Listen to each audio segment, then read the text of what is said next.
Arrest చేయడం జరిగింది. ముగ్గురు ముద్దాయిల్ని ప్రాథమికంగా అరెస్ట్ చేయడం జరిగింది. వారిలో వచ్చి ఒకరు పాల్కుర్తి వెంకటేశ్వర్లు అలియాస్ వెంకి, 2 షేక్ షఫీర్ అలియాస్ అజ్జు, 3 వందన. ఈ ముగ్గురిని కూడా ఈరోజు చెలుకూరు మండలంలోని వరగల్లు క్రాస్ రోడ్డు వద్ద మధ్యాహ్నం 1 గంటలకు అరెస్ట్ చేయడం జరిగింది. మనకి ఈ గూడూరు నందు గాంధీనగర్ వద్ద గల క్రిస్టియన్ సమాధుల వద్ద 9వ తారీఖు, ఈ నెల 9వ తారీఖు అర్ధరాత్రి పూట జరిగినటువంటి మర్డర్ గాను 10వ తారీఖు నాడు ఉదయం పోలీసులకు సమాచారం రాగా దాని మీద మర్డర్ కేసు నమోదు చేసి దర్యాప్తు చేయడం జరిగింది. దాంట్లో భాగంగా ముగ్గురు ముద్దాయిల్ని అరెస్ట్ చేయడం జరిగింది. ఈ ముగ్గురు కూడా దీంట్లో చనిపోయిన వ్యక్తి షేక్ రహీద్ బాషా అలియాస్ మున్నా. ఇతను టిడికో హౌసెస్ గూడూరు రూరల్ మండలంలో ఉంటాడు. ఇతని మీద ఎటువంటి నేర చరిత్ర లేదు, ఎటువంటి కూడా రౌడీ షీట్ కూడా లేదు అతని మీద. అదేవిధంగా దీంట్లో అరెస్ట్ కాబడినటువంటి ముద్దాయినటువంటి పాలకుర్తి వెంకటేశ్వర్లు అలియాస్ వెంకి, ఇతను 19 సంవత్సరాలు. ఇతను టిడికో హౌసెస్ లో ఉంటాడు. ఇతని మీద 2 కేసులు గతంలో కలవు. ఒకటి దొంగతనం కేసు మరియు ఒక ఎస్సీ కేసు ఉంది. ఇతని మీద కూడా ఎటువంటి రౌడీ షీట్ నమోదు కాలేదు ఇంకా.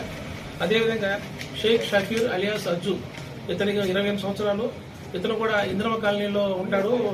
ఇతని మీద కూడా గతంలో ఎటువంటి నేర చరిత్ర లేదు. అదేవిధంగా 3వ ముద్దాయి అయిన వందన ఆమె మీద కూడా గతంలో ఎటువంటి నేర చరిత్ర లేదు. ఈమె భోజలి మండలం అయితే ప్రస్తుతం టిడికో హౌసెస్, గూడూరు రూరల్ మండలంలో టిడికో హౌసెస్ ఉంది.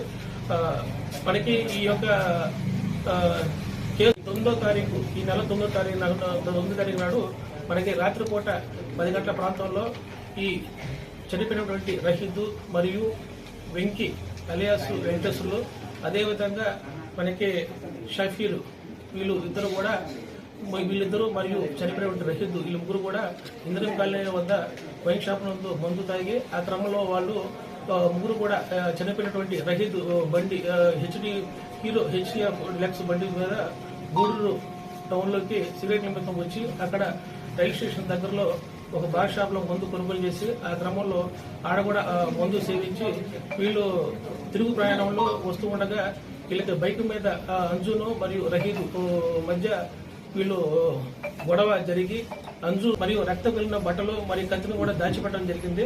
కాబట్టి ముద్దాయిలకు ఆశ్రయం కల్పించి మరియు వాళ్ళు పారిపోవడానికి సహకరించినటువంటి వందన మరియు వాళ్ళతో పాటు నేను కూడా పారిపోయింది కాబట్టి ముగ్గురిని కూడా ఆమె కూడా ముద్దాయిగా చేర్చి ఈరోజు వీళ్ళని అరెస్ట్ చేయడం జరిగింది.